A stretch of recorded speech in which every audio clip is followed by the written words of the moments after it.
Welcome back to Moon, or welcome to Moon if it's your first time ever.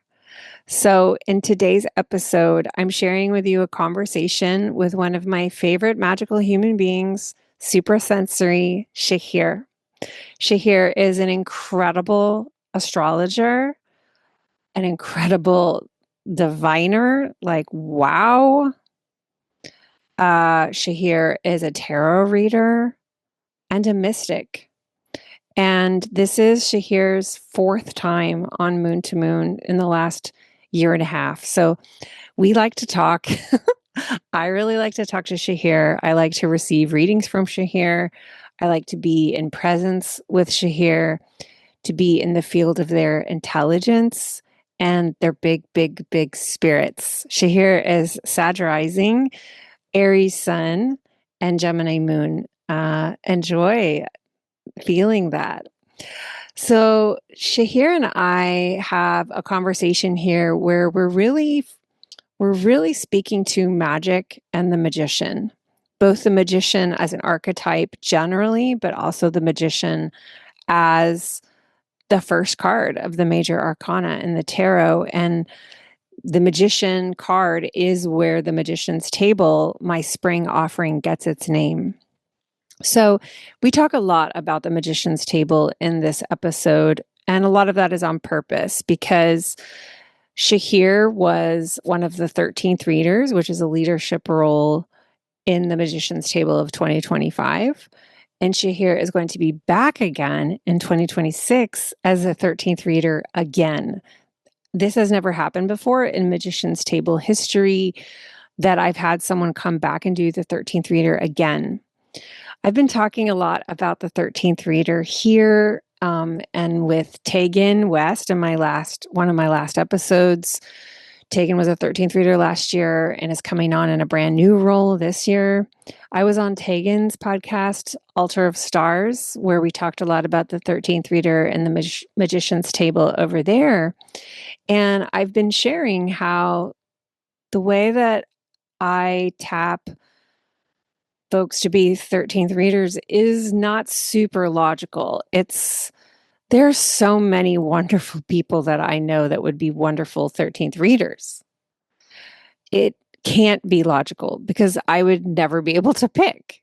For me, I just really trust the way names are just swimming in my field, and they're like pretty assertive, pretty confident. That's just how it works magically. Is I just have names that come in and they don't really let go. I can't think of a time when someone's name came in and I was like, actually just kidding, no. The only time that kind of sort of happened when I got a not now for someone, and then they were 13th readers the year after that.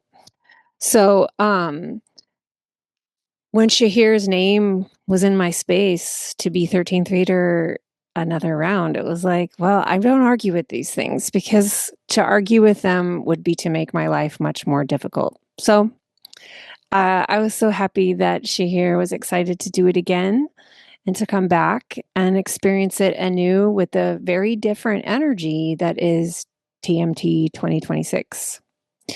So, before I bring us into the conversation, I want to make sure a couple things are clear for all of y'all that are maybe dancing around or perking up their ears, curious, still exploring, wondering about joining the Magician's Table 2026. Or maybe you already know you want to do it, or maybe you already know you don't want to do it.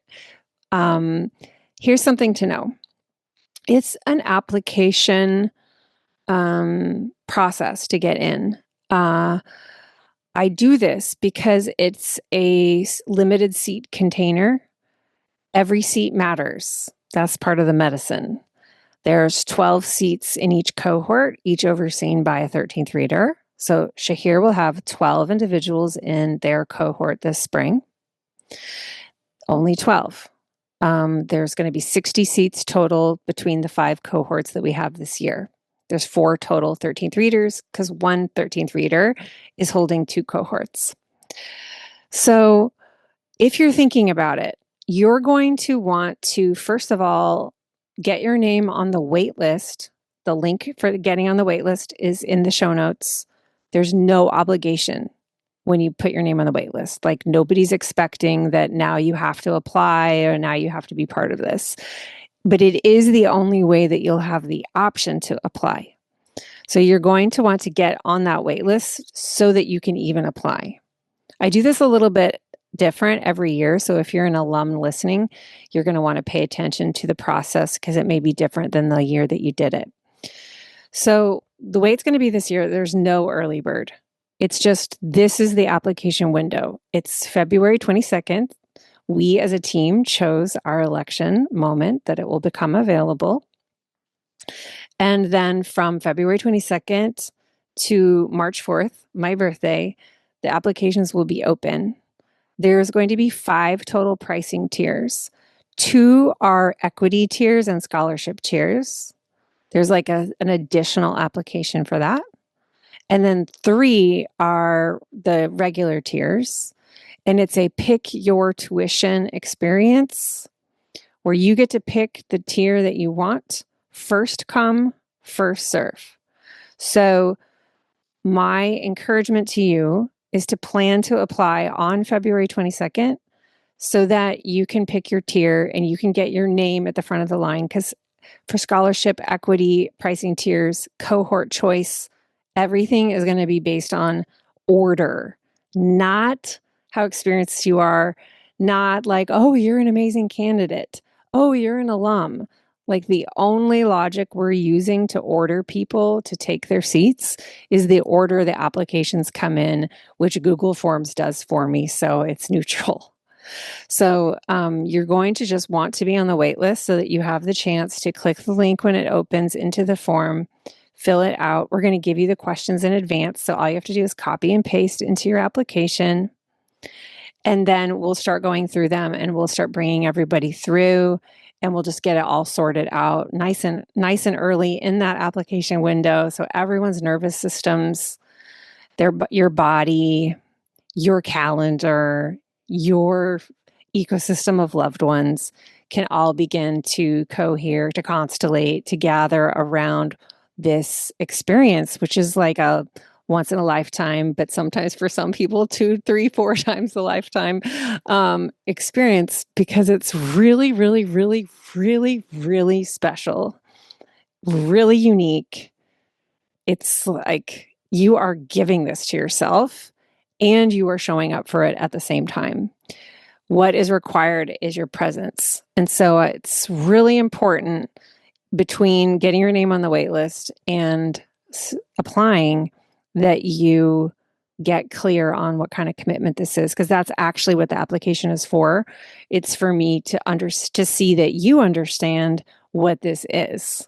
So you're demonstrating proof in the application that you know what this is and you know what you're committing to and you're like up for this, because it isn't intensive. There's a lot asked of you in 3 months, and showing up is kind of the primary magical thing that's happening actually. So that's all you have to do for now is those 2 things: waitlist, sign up, look, study the course page. It's got a lot there. So the important thing is just like read carefully, read a little at a time, and read the testimonials, read the Q&A, read like what you get, read the format of the curriculum, get the dates, look at the dates in your own calendar so that you really understand what this is and you don't you don't come to the application revealing that you didn't know. That just happens every now and then. So in this episode, we talk a lot about magic as it exists generally. Also, we talk about magic in the magician's table and what we learn about magic from being in the magician's table, about personal magic and about group magic, about magic of power and how power moves through us and then through the others in the space with us, how big magic can constellate with other human beings. We talk about how magic moves and wants to move. It wants to keep going. It wants to circulate. Magic is not a thing that wants to be hoarded. It's not a thing that wants to be like property, right? It wants to move. And so, how do we grow skill at a thing that we're like amplifying and bringing into energy and then letting it go and letting it go out into the world and letting it be experienced through us? And that is just one of the most exhilarating, fun, rewarding, playful, wondrous experiences of being a human, is learning how to embody and live your magic. And I come from a place of believing everybody on planet Earth is magical. There are no muggles. We just have people who don't identify as such. They are separated from their magic, or they are connected to it and they just don't use that word. Those are like two different categories of people: people who are very magical and they just don't use that word, or people who don't believe in magic, don't use the word, and just are separated from their gifts, which is like very, very sad and creates a lot of despair and sadness and, I would say, violence in our world. So, yeah, it was just really fun to meditate on magic and the magician with Shahir. So, listeners, I hope you enjoy this conversation. If you love it, please leave a rating or a review for Moon to Moon. I would love to see a rating or review come in for you. It just makes my day. And it truly, truly, truly helps Moon to Moon find other people. It possibly helped you find Moon to Moon, listener. Maybe you noticed the reviews, the ratings, and you were like, oh, people like this. I'm going to give it a shot. So when you do that, you like exchange with me. And I really appreciate that. It feels so good. All right, now I'm going to give you our conversation. Enjoy this talk on magic and the magician with Suprasensory Shahir. Welcome back to Moon, Shahir. Hi, Britten. I'm so glad to be back. Yeah, you were on Moon to Moon in December, I think. Yes, to talk about omens and divination. Yes, amazing. And then the time before that was on the Mystic Circle. Was that what we The called it? mystical The circle. Yeah, Mystical the last time I Circle. was, yeah, like staying in your mystical circle. That's when you were coming on as a 13th reader for 2025 for the Magician's Table. And Hmm. before that, you came on for Unshaming the Third House. Yes, the Unshaming the Third House, which I think something about that episode of Unshaming the Third House really got me clients also. I'm so So glad. yeah, actually, like a lot of people were like, "Oh yeah, like I listened to your Unshaming the Third House episode, and they felt really resonant with my voice, and they came in." Yeah, I'm so glad to hear that. I love yeah, when people tell me about business they got from coming on the podcast. Yay. yeah. That was, I think, maybe the first time you came on. Yes, Okay. yes, Okay. So fourth time, fourth time. It's your emperor visit. yes. And we were just talking, listeners, that Mars and Pluto are conjunct right now at the time of Mm-hmm. our session. Yes, So yeah. here we Literally, as are. we got on the call, here we are. Are you feeling the third house pull right now? Speaking of third house, because you're Sag rising, right? So this is Yes. So I had a very clear Mars Pluto thing happen, which was the House of Divination. Obviously, I mean, I'm doing this recording at the same time. Yesterday, I had a client. I can share this, but like, I had a client whom their solar return was exactly something I elected. wow. And I was just like gushing about them. Like it went like, longer than it needed to in terms of the session itself, because I was like, I need to sit with this omen in a way too, kind of feeling. And the client had, obviously, with birthday readings, which I would always welcome people to come in with me. Um, People would kind of like, certain people have some plans for the year, right? That kind of like a planner wisdom. And like when they tell me about their plan this year, I was like, that sounded like the timing of my election of when I want things to roll out. And then and then when I saw their solar return, because I was like, oh, maybe it's the energy of the sky. Everyone's doing, the things at the same time kind of thing, right? Huh? And then Uh-huh. I went to the solar return and I kid you not, I look at the moon position. It was like just barely like few minutes, few minutes off the election Wow. I had. Yeah. How cool. I actually been gonna reach out to you about my solar return because I saw you want like someone to do it in advance. I hope it's not too late for March 4th. Oh my Um, God. Yeah. No, yeah. It's all, yeah. It's whenever, like, some people come in very early. I always say, like, yeah, you can come in 40 days before or 40 days after kind of thing. Cause, yeah, yeah, totally. yeah. Well, listeners may know that I always do, well, it's my third year in a row to get your prophecy portal for the year, but that is not using the chart in astrology. No, So, I try with that one, like, I know the astrological of the year ahead kind of thing, but like, I have it in the back of my mind, but I never like try to intentionally know where everything is. yes, I love that. So now I want to Yeah. like do the solar return and kind of like map that over what came through the prophecy portal Oh my God, because yes. you got power for my January, which of course I was like, great. Which, And you were yeah, like, I yeah. think this is collective. And like sure enough, yesterday I asked my deck about what's been going on in the United States. And that like duh, it's almost comical Ah, how obvious it is. But yeah. there it was, you know. So thanks for coming back. Today, Shahir, we are going to be talking about coming back to the Magician's Table again for 2026 as a 13th reader. I've never had anybody come back for a second round as 13th reader. So this is just feels Oh, like a wow. I didn't know special that. thing about this year.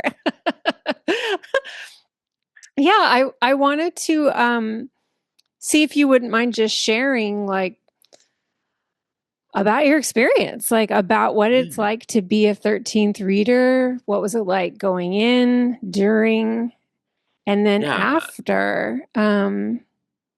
So I think before, going in, I was like in a mystery, obviously, right? Because I wasn't, I was one of those where like you started like reaching out, like having 13 leaders who were non-alumni at the time, right? That was the first one I started doing. And so I was like, okay, like I felt like there was a moment when I felt a bit like, can I do this as an outsider? Like, I don't know this thing. But then I was like, that would be great. I'm doing it like live with the participant as well, kind of thing.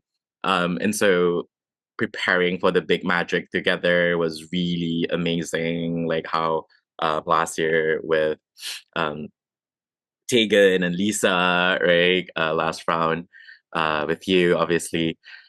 And so during it was kind of like at the beginning was kind of always kind of like the groups just started kind of feeling, right? And everyone just like settling in.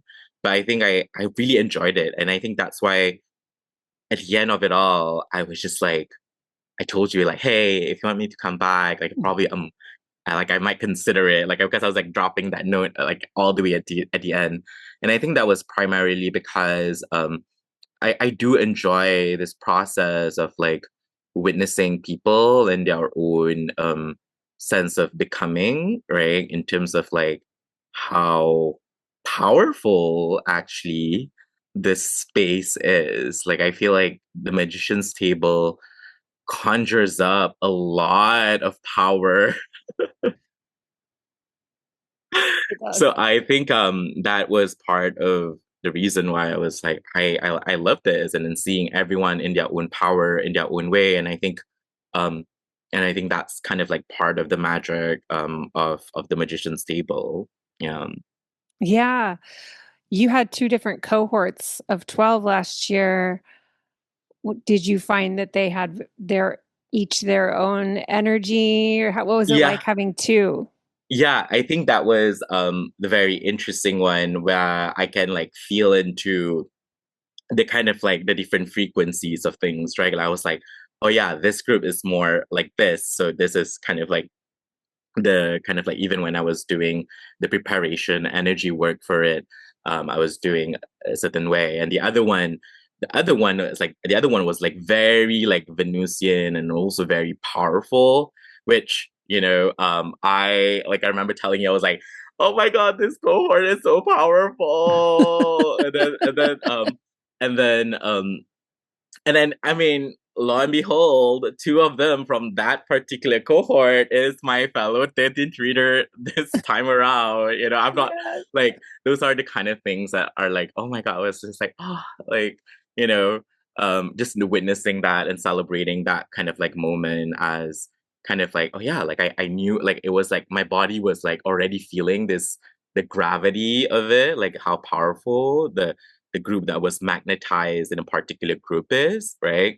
Um, and yeah, and the difference of it too, and what does the group need?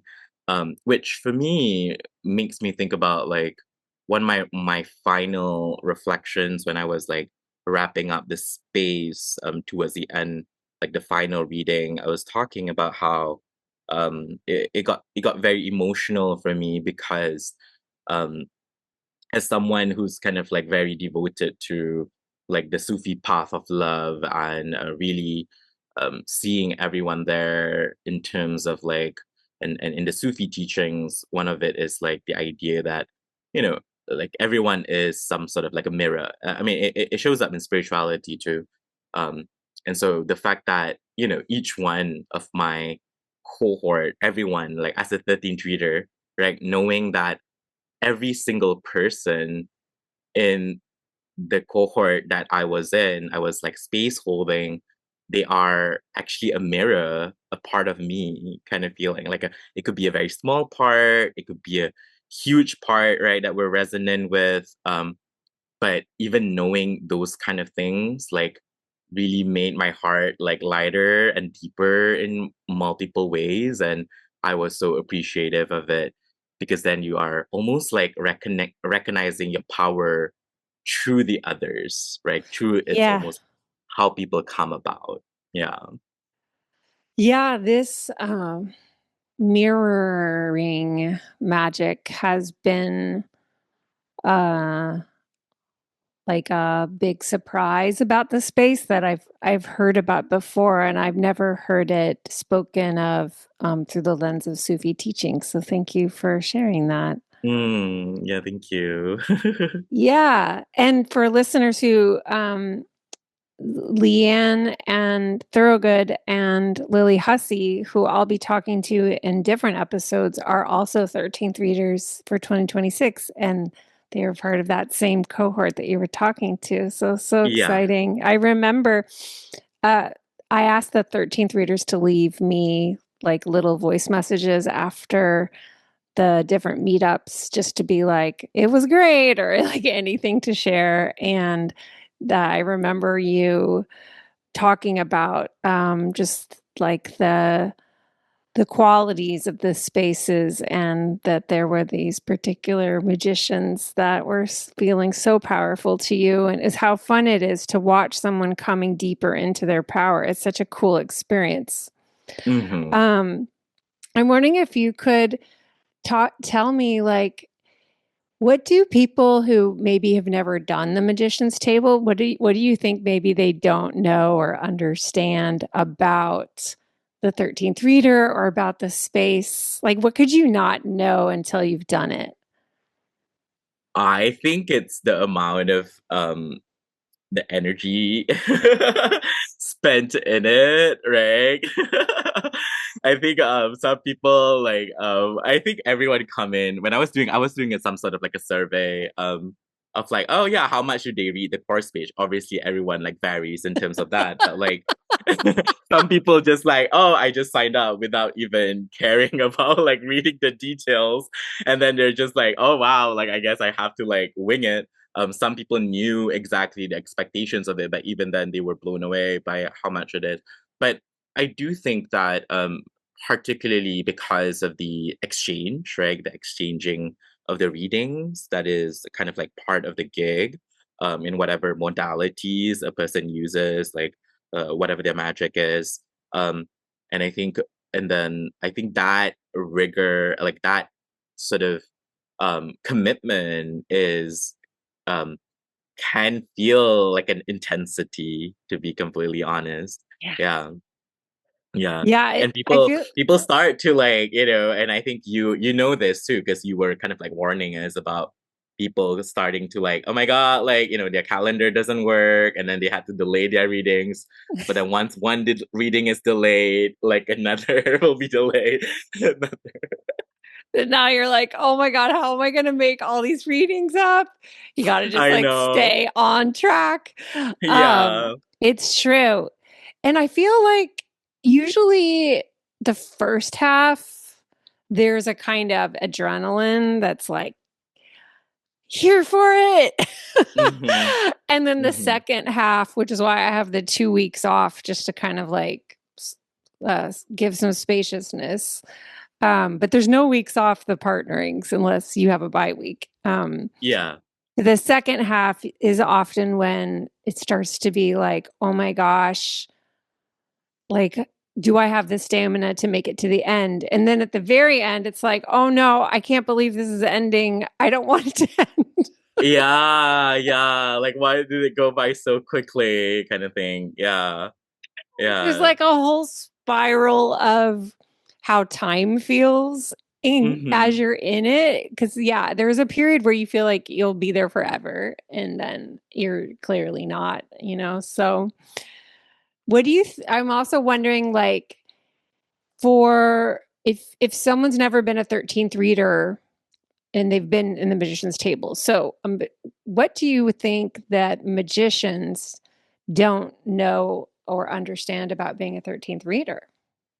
Oh, honestly, I think it is about the container, like I say, like the energy work that is sort of like containing the kind of like calling in, and obviously, the process of like getting people through the threshold of like, here's the class, like we have a cohort kind of feeling, and that's kind of like part of the big magic that we did last year, and we kind of I didn't expect that at first too. I was like, hi, I was like, wow, like this is like we really like went through like a beautiful magical process together.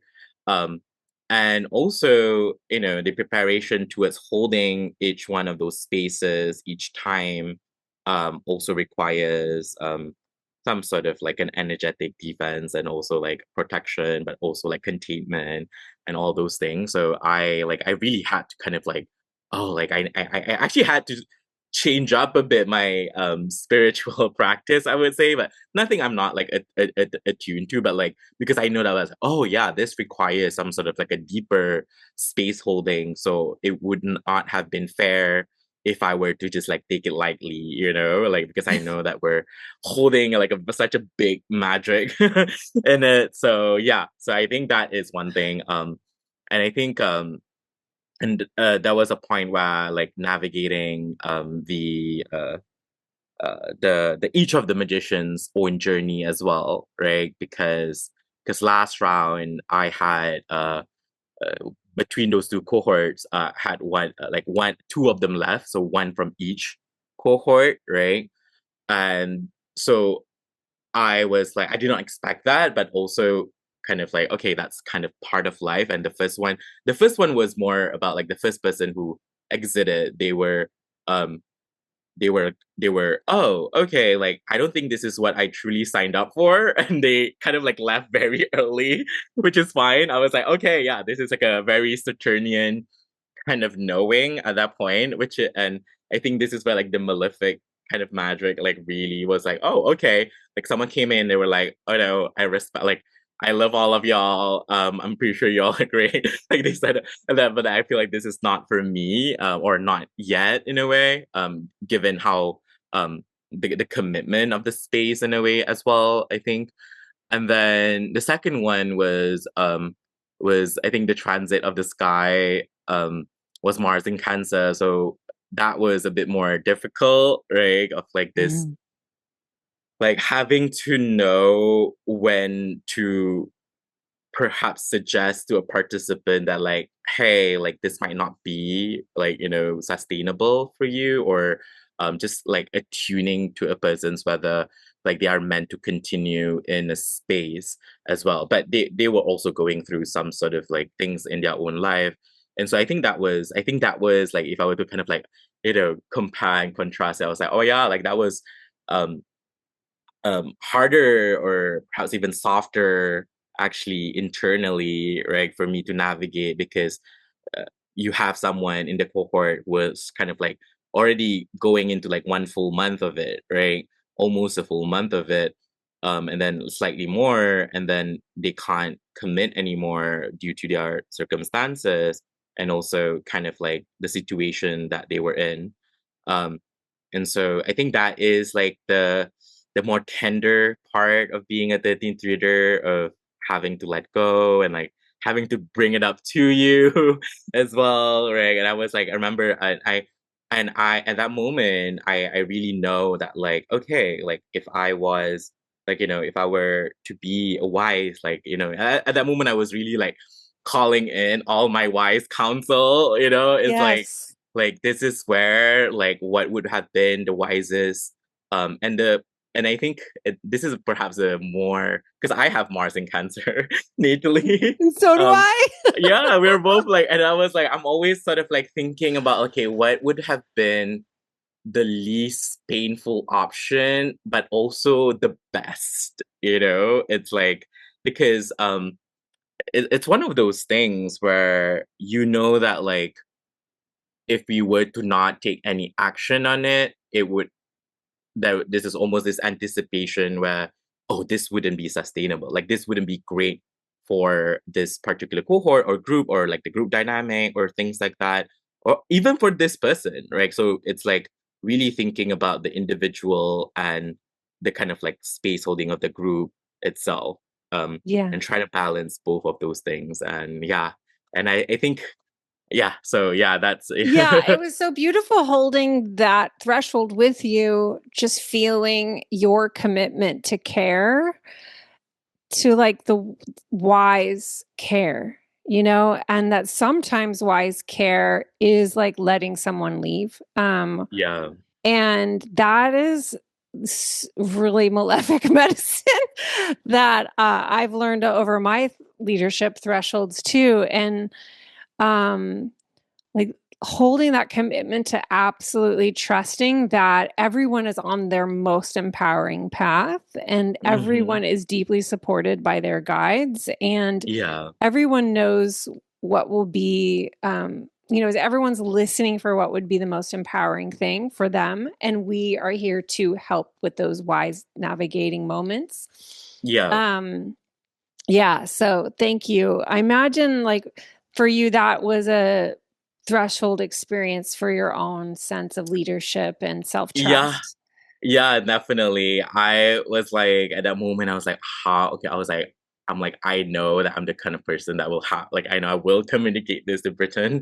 It's but it's just like even trying to suggest, okay, this is part of the thing that I would kind of like do in a way, in that situation. So yeah, it was a very tender, but then again, like, coming back to this idea of the mirroring part, I actually end up meeting with that person. Amazing. Yeah, later on last year. So I met them, they were in Malaysia, they were visiting KL for a few days. And I don't know why, like when I met them, I was like, this feels like such a full circle moment, because in a way that I was like, I was also like, because in some ways, sometimes with certain kind of like rupture, you feel like, oh my God, like they're gone, and like there's nothing, like I wish, like, we could like have like a chat outside of it or something like that. But I know they were on their own journey as well, right? So you don't want to kind of like disrupt the space. But yeah, I end up meeting them in person. We had a meal together and we did our readings. So we exchanged our readings Amazing. outside of the space. So these are like one of those things where like we don't know what we don't know kind of thing, right? Yes. Yes. I think maybe there's been like 156 magician seats over the years, and hmm maybe like six or seven have like entered and either from immediately to midway there hmm was a departure, and Uh-huh. they've all been very, very tender and also very beautiful in their own ways. And I've had so many people report like the most important reading I got was from that person who was only here a week, Yeah. like these like this powerful thing of like, it's still there. They were still part of this even while they were there, and they had major impact. Yeah. So I've learned over time, because at the beginning you're like, this is bad. Like it feels so sad. Like you see it as like a fault or like a problem. But just hmm learning to trust that, like when you have high intensity spaces like this, when you've like limited seats, higher investment, lots of sensation, learning how to trust that people are entering and departing like exactly in their power is a really beautiful thing. Yeah, yeah. And I think that's kind of like what the TMT kind of like power creates as well. Like this very like a foundational understanding of like a personal power of like a person too, of Yes. like when I say yes to something, when I say no to something. Um and yeah, it's really part of it, and it's really beautiful to kind of like witness and like having like almost like no judgment for it all as well. It's Yeah. a yeah, it's a very like a yeah, which is like a such a, a judgment free kind of space. It's like yeah, like you are standing in your own power and your choices, and we all respect that. Yeah. Yes. Including just like how it has to be for that person. Yes. Yeah. Yeah. And yeah, it's to me, it's interesting then to bring this into the magician archetype of like bringing that trust in sovereignty and also staying judgment free, like staying in a neutral place, which feels very like Mercury, um, Yeah. being able to hold that as part of the magic of the magician. Yeah. No. Oh my God. Yeah. Now I was like thinking about how yeah, it is mercurial and it is also like and I think, the magician number is one, right, in the Mm. tarot. Um, and there's something about that, like that singularity, right? Like the singularity of the source. It's kind of like understanding, like, yeah, they are tapping into their own like singularity in terms of the source that they are channeling, right? And then Yeah. and we are kind of like like like knowing that and identifying that with ourselves, and I think that's part of the magic that we're then able to create and share and go big with it, empower it even more, kind of idea. I love this, the singularity. I remember the first time someone didn't stay, which is the second year, and me and the 13th readers were like crying. We're so upset. We want to bring this person back. You can't leave, right? So I was like, hmm okay, I need to go see my guides. And I went inward and they were like, why do you think you know better than this person? What's the most empowering move for their path? Like, what if this is the medicine of the magician's table for them? The medicine that they yeah. showed up for. And it was just like, okay. Okay, yeah, like this is where like having to really, yeah, wow, I love that. I was like, all right, no more saving. We don't know the bigger plan of anybody, you know? Yes, yeah. Exactly, exactly. No. Like it's one of those things where like yeah, the path intertwines, but like you don't know like that person's path, like where is it trying to No. lead to things, right? Like we thought that like oh, like them staying in is gonna be like oh yeah, that it's part of their path, but like no, it's not. Like we don't know that. Like ultimately, it's a person going through it. Obviously, we know. But yeah, so it's one of those letting go and the surrender and trusting the other person's power that is very apparent in the space as well. Yeah. Yeah. Yeah, I feel like that is such a lesson leading like a magical life. Like, what does it mean to live a magical life? Yeah.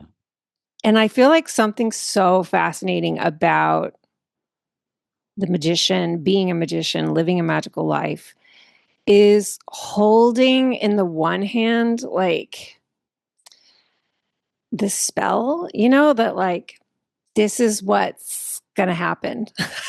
Yeah. Like, Yeah. I'm insisting on it. Like, Yeah. we Yeah. will have all 60 seats filled. Yeah. Yeah. And like holding to it, like even in spite of all evidence that's telling you it will not happen, like I'm holding, I'm with this magic. And then on the other hand, being able to be like, I don't know the whole story. Things are unfolding that are out of my sight.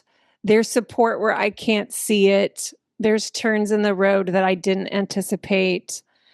Um, yeah, I feel like that is like that edge where there's so much thrill in being a Yeah. magician.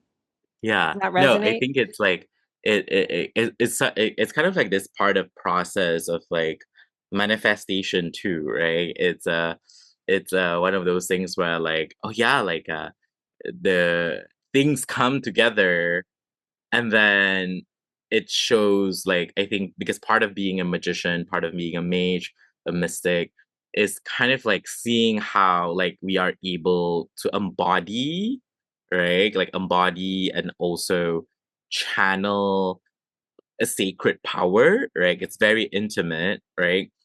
And then once that has happened, you're then okay, now I have to let it go, right? And I think it's right? It's almost as if it's not a question of even success or failure, right? It's I remember there was there's the Sufi saying the Hazrat Inayat Khan talks about how um one of the greatest misfortune in life is just standing still when we know that we have power. So it's almost as if like in act like there's something about the magician like the power of the magician is to in a way like create this channel right for the sacred power to move through you to embody through you and then once it's being realized it's no longer important like as in like not that like oh my god like I have to just leave this behind more so but it's more about like then that thing whatever that sacred thing that has been created it's meant like it has served its purpose in terms of us being the channel right but then we allow that thing to transform into whatever pathways that it will go next right um Mm. and so it's almost as if if we're if we're still stewarding that in the next round, then yeah, okay, we're still doing it. Right? There are certain paths that where we're like, oh yeah, like I'm still seeing through this creation, like I'm seeing holding this creation through the end. But then certain creation, we know that they have their own life and they just fly, or if you're now it reminds me of the old magic trick, right? There's suddenly like they bring out like a dove, right, out of the hat, or like a rabbit out of the hat, or like a dove from the sleeves or whatever. And then the bird just fly. You're kind of just like, okay, where did this like Totally. It's really funny because just yesterday I was describing something like that to Matt about how I feel about money. Isn't that Oh, fascinating? wow. As like Yeah. a thing to kind of like channel, and Yeah. then it moves, it's like going somewhere else, It's like Yeah. I Wow. was like, Yes. I don't think it's just like spending. It's to Yeah. me moving, it's just like moving it is the fun, I think, the play of it. Wow. Yeah. No, wow, I love that. Wow, I love that insight so much. No, yeah, that makes sense. Yeah, it is part of like the energy creation and moving, like the moving of the resources energy, Moving right? resources Basically. around and like sending them there and like Yeah. bringing some in and then sending it over there, you know? Like Yeah. it's the sorcery of money, I think. But I hadn't really said it as clearly until you were describing. So thank you. I feel like that's really helpful to me. Yeah, like and there's a various pathway to it, right? And so yeah, it's definitely like for me, I always love because I always love the idea of like what are the pathways of like creation, right? Because I love like thinking about like almost like like thinking about God in a way, like the fact that God created the world or whatever in my own cosmology, and I was like, okay, but like I don't think God was also playing this control thing, you know? It's like Yeah. there is part of the play, right, of the creation where it's like different creations are meant to have different pathways. And I Hmm. think like having an intimate understanding of the various pathways of every single creation is part of the play, is part of the beauty and magic of it all. If it's yeah, which makes sense. Like if I were to think about like my toys, like if I have toys when I was younger, if like all my toys are like the same, like that wouldn't be fun. Totally. Totally. Yeah. Um, yeah, I feel like this is connecting to the theme this year, which is go big for your magic, go big for our world. Um, especially in the way that personal magic can then be let go into the field. Like Yeah. after it's been summoned, it moves beyond us. Yeah. So I really love that. This idea of the go big one. Yeah, yeah. Oh yeah, that makes sense. We're kind of like already talking about that. Yeah. Um uh about the going big and yeah, when I first what inspired you when you thought about that theme? I was thinking about Jupiter and the Wheel of Fortune as the other Okay. card of the year, because you could say that the Magician is the card of the year because 2026 equals 10 Yeah. or 1 plus 0. So just take the one. So Yeah. it's both a Magician year and a Wheel of Fortune year.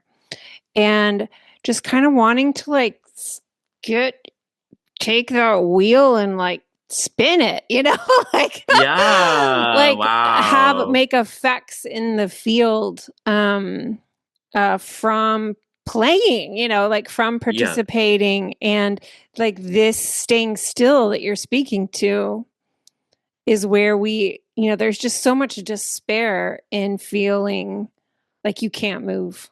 You can't Yeah. you can't have agency. You don't know how to have agency, or you don't know what the point of even trying to have agency is. And like I just feel that this year between the fire transits, the air and fire that we have here, and then the wheel of fortune and the magician, it just seems to be like just take the wheel and turn it, like Yeah. go. Just go. Yeah, wow, that's really powerful. Yeah. No, I really but subscribe to the Wheel of Fortune year this year and I even did I even had to change up and the Jupiter. I mean Jupiter is exalted in the sky while we're doing the Magician's Table this year too. So there's definitely something about that, about like the exaltation place of Jupiter as like a go big, like, and I think it's one of those things where we have to be a participant, like an almost like an active participant, right? Like, the Wheel of Fortune is about spinning the wheel of fate, right? And like sometimes I feel people are kind of like too casual about like, oh yeah, like if it's not fated, then it's like I feel like people have a relationship to fate that feels very like that's it, right? When in fact, in my own cosmology of like Koda and Koda, the idea of this fated things or free will or the idea of like predestination or whatever, it's it's actually that you have to be participating in it and you actually have the power to play and to change it all, like, to really be in that space of like, oh yeah, like I am, the captain of the ship kind of idea, right? um and like I have a destination to go through, and this is part of my direction to go big with whatever I have to offer the world. And so I really feel into like this going big is really participating with the um the ups and downs of life, obviously, but also the idea of like the larger, like, the larger share of life that we want everyone to enjoy and not just us, right? So there's almost this it's like following through with your sacred paths becomes a communal responsibility as well as much as it is a personal one. Yes. Um okay, wow. All right. Now I like now that I'm sensing into that, I know what I have to do. Yeah, because I've been feeling that energy, right? So because I was like feeling about this another project that I was like intend to do this year feels quite communal. And I was like, oh, like something that wants to move through me that is going to be the benefit of a lot of people, right? Yes. And so it's not like see not so like it becomes more sacred for me to follow through with this plan of mine, which seems very individuated in a way, right? It is a form of like, oh yeah, like I'm thinking about playing in a different field of like exploring this new like field of experience. And rather than just like thinking about it like, oh, it's just about me and my own sacred magic, which it could be, it is also part of this communal act of like belonging and connection and the benefit of the community, the bigger things in itself as well. So, yeah, there is this kind of like this power in knowing that whatever you do is also, it is personal, but it's also communal in a way. Yeah. Yes. Yeah. Yeah, I love it. I feel like yeah, that's like a piece that I have to have in my process to keep it going and to keep it going at an edge beyond myself, you know? Mhm. And it's so perfect for this year with Aries, with Aquarius and Gemini, and then Leo eventually. Just all of Yeah. these connections that are like the personal is the collective, you know? Yeah. The collective Yeah. is the personal, and your Yeah. self leadership is part of how you show up to the larger community. Yeah. Um, so I'm excited to find out for you like what unfolds there. Yeah, yeah, for sure. I have like things in play. It's like Amazing. still in the yeah. Yeah. Yeah, and you will have a Saturn transit to your sun. which I did I a couple of years have. ago. I Yeah. know. I have Saturn will enter Aries and it's gonna be in my fifth house. But also I have my Sun co-present there. So I've never like obviously, this is part of those Saturn. It's gonna be my Saturn sextile by sign.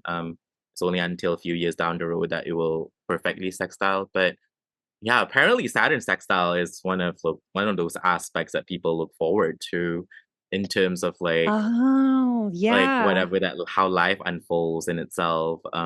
Yeah, I'm actually really looking forward to it. Yeah. Oh, so great. Yeah.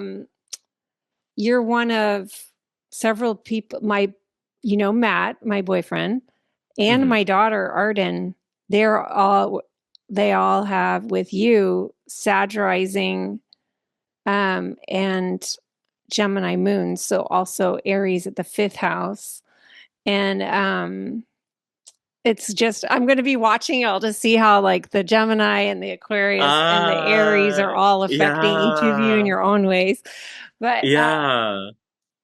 yeah, so I'm curious Hmm. for those listening who are feeling into joining Magician's Table 2026, they're feeling into what cohorts they want to be part of and things like that. Is there anything you'd want to say to those who are feeling into it? I honestly, yeah, I was like, power to everyone that is choosing to enter the TMT. I am sensing that somehow I mean the fact that we have Tegan as like the staffer like doing this work, like something is evolving and I'm so happy to be part of it. Like I was so happy that I'm coming back too because I was like, oh, this looks like a different form a bit from the last time I was here, like last year, and now like Tegan is like communicating with us, right? As well with like the space holding and things like that. So like something about it feels like this is going to be powerful. So I think everyone, to all who are listening, who wants to be more in this like a deep connection and participant with like the wheel of fortune, right? The Fortuna, the energy of Fortuna, which I have this year. My fortune is with my Jupiter, and my class is also on Jupiter Day, which is interesting. Oh, yeah. I love that. Because you're doing Yeah, Thursday at like 9 a.m. nine. Eastern.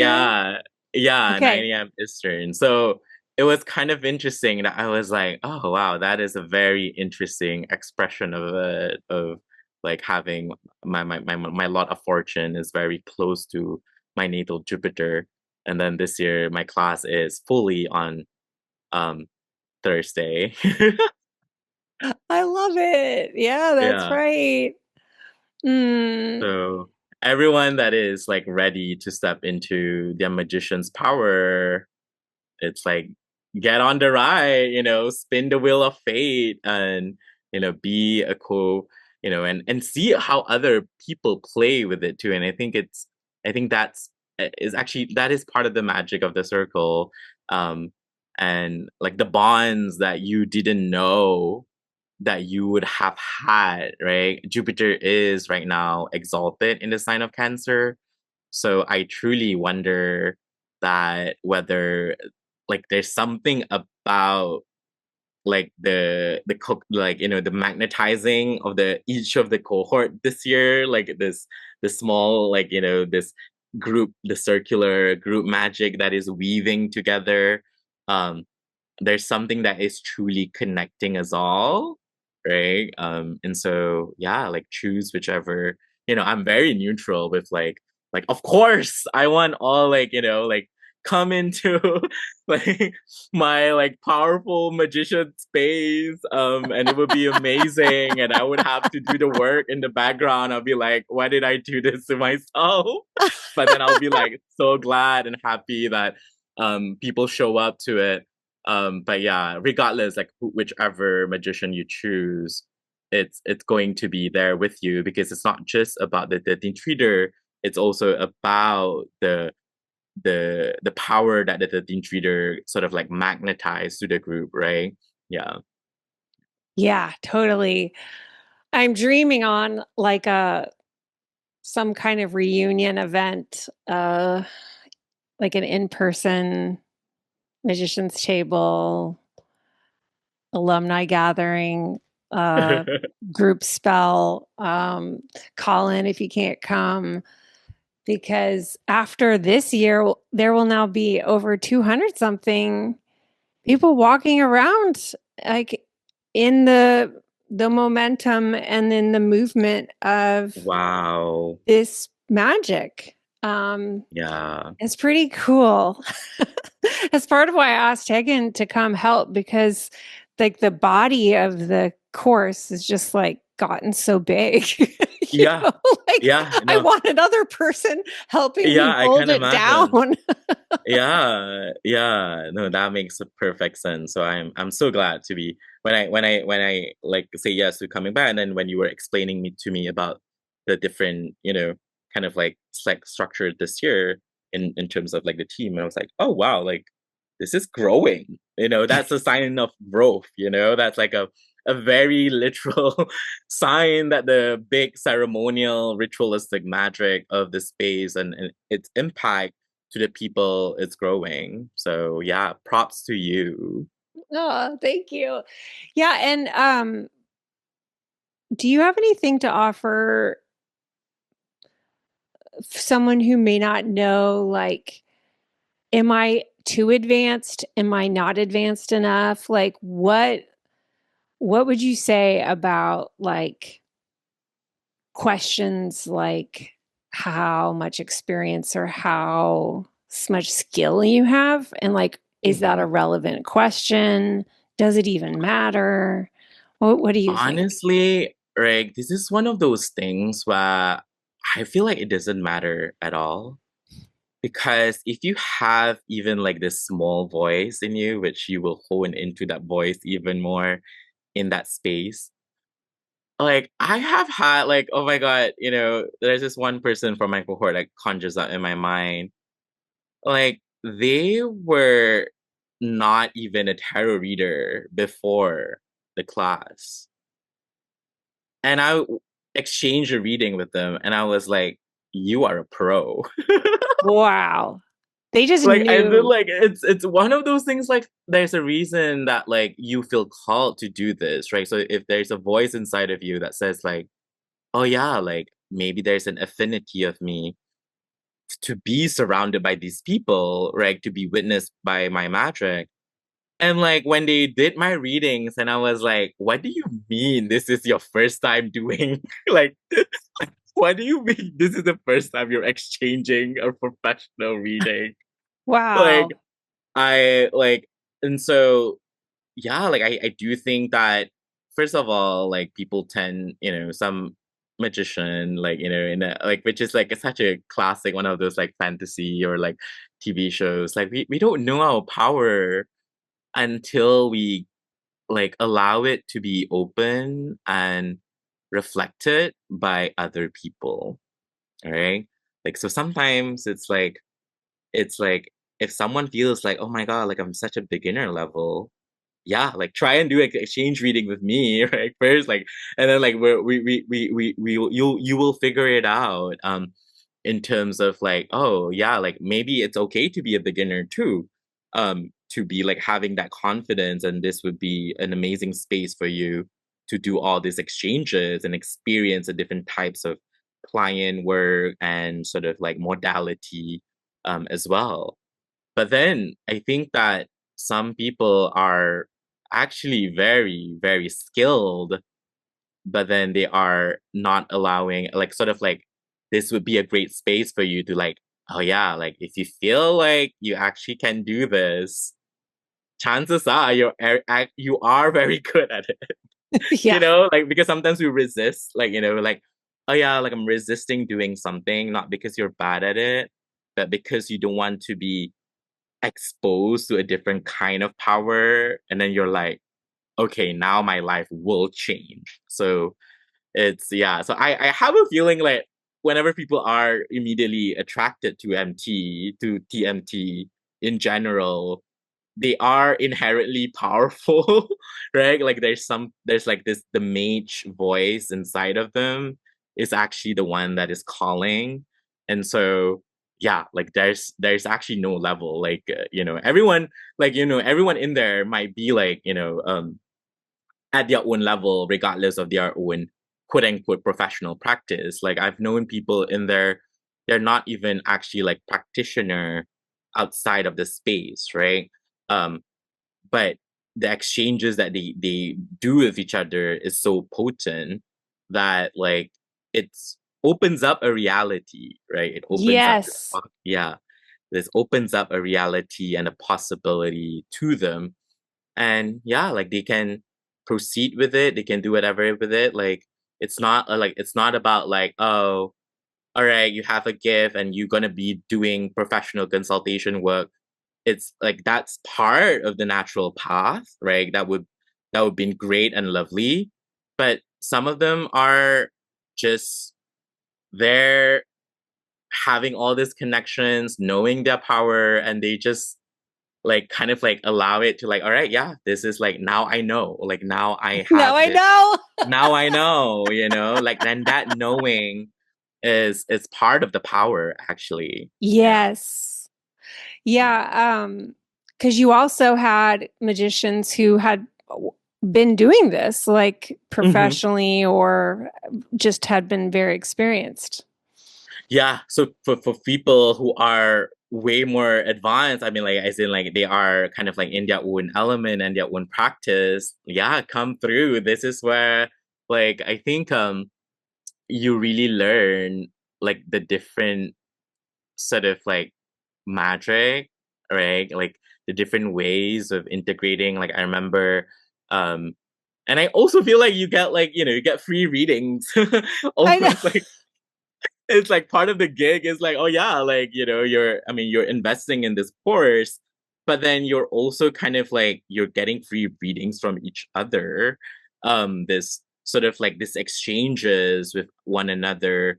Um, and yeah, like have your life questions answered. Like I remember that was a that like I almost like I remember I was like, I mean the pairing magic is up to me. So I'm the one sort of like, intuitively like pair people up, making sure it doesn't overlap. But I remember how each like even the timing of it those each one of those readings, yeah, like I love hearing that because like everyone oh yeah, that's part of the reflection too. I forgot. Like a lot of people when my magicians, like the cohort itself, whenever they talk back about it, they were like, oh wow, Shahir, like I'm so happy you paired me up with this person this week because that's exactly what I needed. Like, that's like even though they were kind of like they don't know what the other person does, right? The person might be doing what like astrocartography, they might be doing like an energy work, like a more somatic stuff. They might just be doing like this channeling, dance, ecstatic things and things like that. But there's always something about the pairing of each week that sort of like, oh yeah, it made sense for the moment. Like I remember one of my like something that conjures up is because one of the exchanges I did uh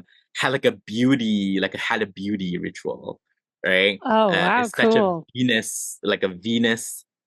She is an esthetician, and she's like helping people to feel beautiful in a way and conjuring that up. And I was like, wow, yeah, like Venus has been coming in to me strong this week, and I am exchanging with you, which is an emanation of that Venusian power to be in my body. And I was like doing this like facial massage with energetic facial massage to myself. And I was like, that's exactly what I needed.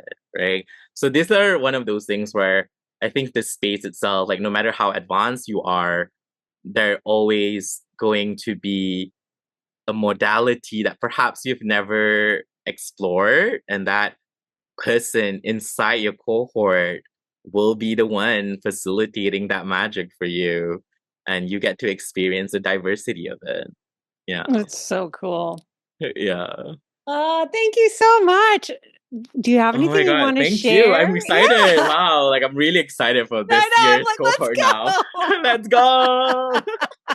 go. Yeah. Do you want to share with listeners how anything you're offering different right now? I mean, I know you were only on here like a month and a Yeah, I half was only ago, but yeah, like I'm this year I'm doing this like everything is pretty like stable still in terms of my birthday oracle and astrology kind of like portal. I'm doing more of that this year. And I have last year I experimented with like the transit reading stuff, which I also started offering more this year as well, in terms of astrology. But I'm also like, if anyone's listening to this too, like I've been wanting more of people doing the spirit, like, the spirit guided session, the spirit house corner session. Like I feel like maybe someone listening to this might feel guided to do so. Yeah, because like that particular session is always very magical, and I only tend to kind of like open it energetically on and off. So like something about this current moment is like, oh yeah, like I'm very receptive to like doing spirit work for people in terms of like guiding them. So yeah, so there's this one session that I always offer since like way back. It's called Spirit House Corner. It's very it's very great for people who are either beginner level, kind of like exploring their spirit team, kind of like knowing certain messages, or people who are advanced and wanting to know very specific, especially usually people who are advanced who come into that spirit house corner session is like whenever they feel a bit like a stuck, or they want to like receive a different type of omens, and then like they want some sort of like someone else to look from the other end of things, right? And things tend to very much align, and I will kind of like do my own divination on it, and they're like, aha, like that's exactly the message that they've been getting, kind of like confirming it. So if there are any other people who are very much in their craft and needing that to get themselves unstuck a bit, yeah, in this moment. mm, Yeah. I have a feeling you are going to have business through that portal. Yeah. And I Like, love receiving omens from you. I mean, that's why I keep coming to you is I just really feel that they're both so expansive and loving and also honest while also being just like damn what happens like it's real it feels like co-creating fate to in a fun way when yeah, I'm yeah. engaging with your I like omens. yeah, because I just did the prophecy portal for like obviously you, like you and everyone else, and all those decks to the prophecy portal they wanted to rest. I'm like, all right, y'all Oh, did the great work. enough for now. Like I was like, yeah, okay, you are not gonna be working for a while. Like I'm just allowing the decks to rest. They've like you've done the heavy lifting for all these 10 prophecy portal clients for 2026. And now rest. That is so funny. Think about Yeah. Dex resting. It's I know. I was adorable. like charging them with the crystal and something like that, but then they were like, but then I was like, I know they were like, okay, we're like, like it's We like, need to don't touch chill. us. Like, they need to chill. And Oh it has been a while since I felt like my dad were like doing that, because I felt like it was like I feel like 2026 was it's gonna be really big, like as a container, and I was like I'm like I like these are the tools that I'm like committed to using, and I was like yeah, like just doing it, and yeah, it was kind of funny, yeah. Oh, I'm thanking them. I'm thanking them in their resting places. Like, thank you for the prophecies. Oh, so great to talk to you, Shahir. I'll be seeing you soon. Likewise. And yeah, thank you. Thanks for coming Thank on. you.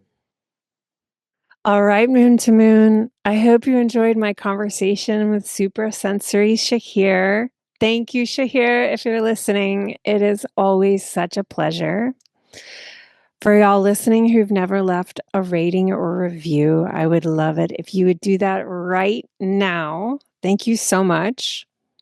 And for all of you who are thinking about the Magician's Table 2026, the doors open to apply February 22nd through March 4th. And then we begin, I think it's the 15th. It's the second weekend of March. So what you'll want to do is go to the show notes right now and just put in your email for the wait to be on the wait list. As I said, there's no obligation at all. Nobody's expecting you to even apply, but this is what will get you the link to apply. The link will not be available any other way except to those who apply to the wait list. So, that's the first order of business. The second order of business then would be to get educated. I'm encouraging you to take time to explore the course page. There's really 2 pages because I needed a whole nother page to go through the curriculum more in detail. For those of you who love curriculum, you will find deep, deep, deep resources in this space. So there's like more here than one can even take and receive in the Magician's Table. Some people really do come to everything and experience everything, but usually what's important is for everyone to hold their own sacred pace and trust that the medicine wants to move at the pace that feels good. The intensity piece comes from the requirements around A, showing up to your live meetup every week, and B, exchanging with your partner every week. You're exchanging something like a reading, but by this point, this is year 6, like I've seen everything. You just need to create a scenario where you are sensing someone and you want to make them something or give them something to support them. That's really what it is. So you're using your intuitive gifts to read a chart, give them a Reiki session, make a song for them, offer them a sound bath, have a great conversation. The idea is to practice being open and available to attune to someone and give them something back to support them. That's the basic guideline for reading here, because people are all kinds of things. Some people have never given readings, and some people have been giving readings for decades, because this is not about skill level. It's about resonance, just people resonating with one another. After you've been in here for a week or 2, you'll see that nobody's expecting you to be some kind of expert. Nobody's expecting you to blow people's minds. We're here to play, we're here to workshop. Come here because you want to try something different. Come here and do the thing that wants to move through you, but you're kind of freaked out. Maybe you've been giving astrology readings for years, but you really want to practice psychic reading. Bring in a thing that it's edgy for you. And that's what everybody's doing then. So whether you found your modality 6 months ago and you've never given a reading to anybody, or you've been doing it a long time, everybody is working at an edge. Nobody is coming to the Magician's Table to stay the same. Nobody's coming here to be complacent or to be like, well, looks like I figured it all out. It's a workshop circle. That's the subtitle. So you come here to workshop. You come here to be in really great company of people who resonate with the course page, who resonate with my voice, who resonate with the 13th Readers' voices.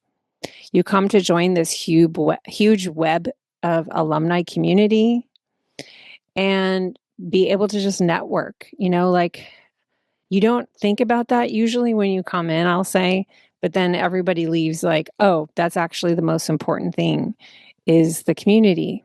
So I'm encouraging you to stay attuned, keep listening, and to be on the wait list so you can get first dibs at the tuition that you want and the cohort that you want.